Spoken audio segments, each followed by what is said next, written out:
Good morning all of you. Adarsh classes में आपका स्वागत है। स्टार्ट करते हैं हम आज के इस टॉपिक को जो हमारा पार्ट 3 से रिलेटेड है। पार्ट 3 जिसका नाम था विश्व जनसंख्या घनत्व, वितरण और जनसंख्या वृद्धि। उसी का जो अगला नेक्स्ट टॉपिक रहेगा हमारा पार्ट 3 का, वो है जननांकीय संक्रमण सिद्धांत। जननांकीय संक्रमण सिद्धांत परीक्षा की दृष्टि से भी बड़ा ही महत्वपूर्ण है, जिसके अंदर आज हम जनसंख्या के पूर्वानुमान को, यानी भावी जनसंख्या में क्या वृद्धि होने वाली है या फिर किस प्रकार की जनसंख्या होगी, इसका पहले से ही अनुमान लगाने के लिए इस सिद्धांत का उपयोग किया जाता है, जो हमारे लिए बड़ा ही महत्वपूर्ण टॉपिक होगा, जननांकीय संक्रमण सिद्धांत। आइए स्टार्ट करते हैं। इसका क्या उपयोग है, यह परीक्षा में किस प्रकार से इसके प्रश्न पूछे जाते हैं और अगर हम इसका अध्ययन करें तो इसका उपयोग कहाँ किया जाता है। तो उपयोग किसी भी क्षेत्र की जनसंख्या के वर्णन, अगर हमें कोई भौगोलिक क्षेत्र दे दे और उस जनसंख्या का हमें वर्णन करने के लिए पूछे, तो किसी भी क्षेत्र की जनसंख्या के वर्णन एवं भावी जनसंख्या यानी भविष्य में होने वाली जनसंख्या क्या कमी होगी या बढ़ोतरी होगी, इसके बारे में भावी जनसंख्या के पूर्वानुमान कि हम उसका पहले ही अनुमान लगा दें। पूर्वानुमान का तात्पर्य है उसका पहले ही अनुमान लगा लिया जाए, पूर्वानुमान के लिए किया जाता है। तो जो इसका उपयोग है वो किसी भी क्षेत्र की जनसंख्या के वर्णन एवं भावी जनसंख्या के पूर्वानुमान के लिए किया जाता है। अब हमारे दिमाग में आता है कि यह जो सिद्धांत है ये क्या कहता है, ये किस प्रकार का सिद्धांत है। तो इसको समझने के लिए एक डायग्राम बनाया है। इस डायग्राम से आप इसको और अच्छे से क्लियर कर सकते हैं। किस प्रकार, देखिए, पहला मैंने लिखा है यहाँ पर अशिक्षित, फिर लिखा है ग्रामीण और नीचे लिखा है खेती है। यानी अगर हम गाँव की बात करें तो गाँव की जो जनसंख्या है वो अधिकतर अशिक्षित होती है और वो जो व्यवसाय करती है वो खेती करती है, यानी कृषि में संलग्न होती है, प्राथमिक क्रियाकलापों में संलग्न होती है। तो हमारा जो यहाँ पर शब्द है वो है अशिक्षित, ग्रामीण और खेतीहर।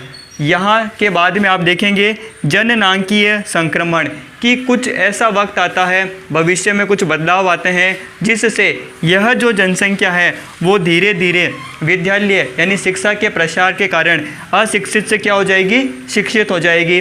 देन ग्रामीण से क्या हो जाएगी, नगरीय हो जाएगी, क्योंकि धीरे धीरे वहाँ सुख सुविधाओं में बढ़ोतरी होगी और वो गांव धीरे धीरे अपना जो रूप है वो नगर में परिवर्तित कर लेगा।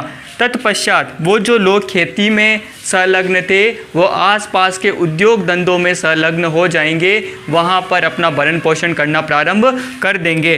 तो नगरीय से वो हो जाएगा औद्योगिक। तो इसको समझना कि कोई जनसंख्या अशिक्षित है, ग्रामीण है, खेतीहर है, वो जननांकीय संक्रमण के द्वारा यानी भविष्य के अंदर वो शिक्षित, नगरीय और औद्योगिक हो जाएगी। बिल्कुल, यहाँ तक हमने समझ लिया कि एक ग्रामीण जनसंख्या एक नगरीय जनसंख्या की ओर, एक खेतीहर जनसंख्या एक औद्योगिक जनसंख्या की ओर और एक अशिक्षित एक शिक्षित की ओर बदलाव होने जा रहा है। लेकिन उसका परिवर्तन हमें जनसंख्या के रूप में भी देखने को मिलेगा। किस प्रकार, देखिए नीचे का बिंदु कि अगर कोई अशिक्षित ग्रामीण और खेतीहर जनसंख्या है तो वहाँ पर आप देखोगे कि अशिक्षित लोग जिनको बिल्कुल भी ज्ञान नहीं है वो जनसंख्या बढ़ाने में ज़्यादा रुचि रखते हैं, और अगर वो ग्रामीण लोग हैं तो वहाँ पर किसी प्रकार का कोई चिकित्सा सुविधा नहीं होगी, तो भी वहाँ पर जो मृत्यु की दर है वो भी बढ़ी हुई होगी। तो मैंने नीचे लिखा है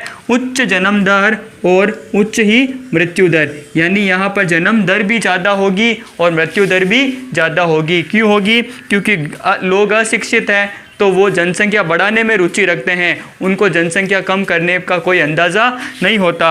और ग्रामीण और खेतीहर है तो अगर कोई बच्चा बीमार हो जाए या फिर बच्चे की किस प्रकार ढंग से देखभाल हो ये उनको नहीं पता होता, तो वहाँ पर मृत्यु दर, क्योंकि यहाँ पर चिकित्सा गाँव में चिकित्सा सुविधाओं की भी कमी होती है, तो मृत्यु दर भी क्या होगी, उच्च होगी। उच्च का मतलब होता है ज़्यादा होगी। लेकिन धीरे धीरे जब जनसंख्या संक्रमण सिद्धांत अपना काम करेगा और इस प्रकार की स्थिति होगी शिक्षित, नगरीय और औद्योगिक, तो यह जो हम रूप देख रहे हैं ये बिल्कुल ही परिवर्तित हो जाएगा।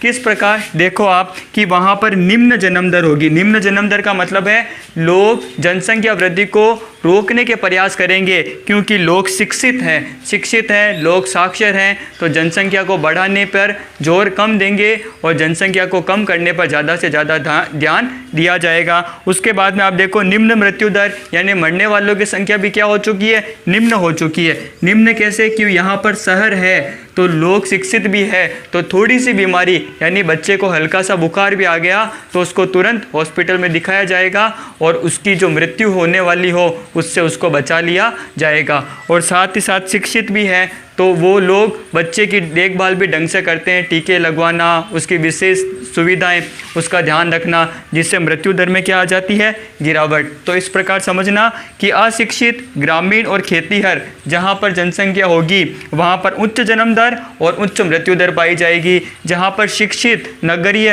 और औद्योगिक जनसंख्या होगी वहाँ पर निम्न जन्म दर और निम्न मृत्यु दर जैसी अवस्था हमें देखने को मिलेगी। अब क्या होता है कि जनसंख्या में होने वाला यह परिवर्तन विभिन्न अवस्थाओं में गुजरता है। हम इसको डायरेक्ट नहीं देखेंगे कि आपने पहले ऐसी स्थिति देखी और सीधी ये स्थिति आ जाएगी, नहीं। यहाँ इस अवस्थाओं को इस अवस्था में आने के लिए 5 अवस्थाओं से होकर गुजरना पड़ता है। 5 अवस्थाएं ऐसी है जैसे निम्न जन्म दर से उच्च जन्म दर से और उच्च मृत्यु दर से निम्न जन्म दर और निम्न मृत्यु दर में आने के लिए 5 अवस्थाएं हैं जिनसे होकर के गुजरना पड़ेगा।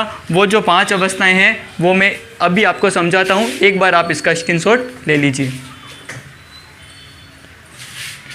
आपने स्क्रीनशॉट ले लिया होगा।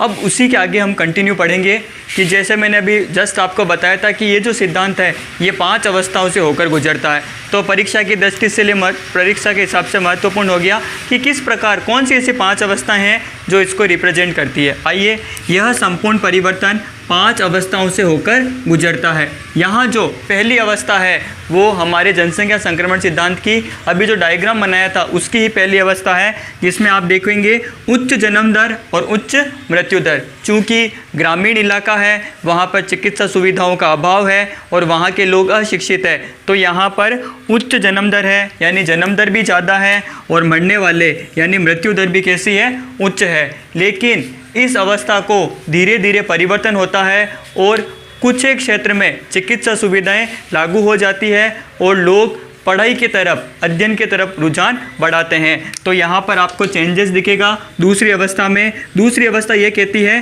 कि जन्म दर तो उच्च है, उच्च जन्म दर, परंतु यहाँ पर मृत्यु दर उच्च है परंतु गिरती हुई है, यानी धीरे धीरे लोग स्वास्थ्य सुविधाओं का लाभ ले रहे हैं, जिससे अभी मृत्यु दर है तो उच्च लेकिन अब धीरे धीरे गिरने वाली है। अब मरने वालों की संख्या उतनी नहीं रहेगी। आइए तीसरी अवस्था में देखिए, अभी भी जन्म दर उच्च ही है क्योंकि अभी भी लोग अशिक्षित हैं, धीरे धीरे शिक्षा की तरफ रुझान बढ़ रहा है। तो यहाँ पर उच्च जन्म दर और जो मृत्यु दर है उस पर हल्का फुल्का कंट्रोल हो चुका है। तो यहाँ पर हम देखेंगे कि मध्यम मृत्यु दर दिखाई दे रही है।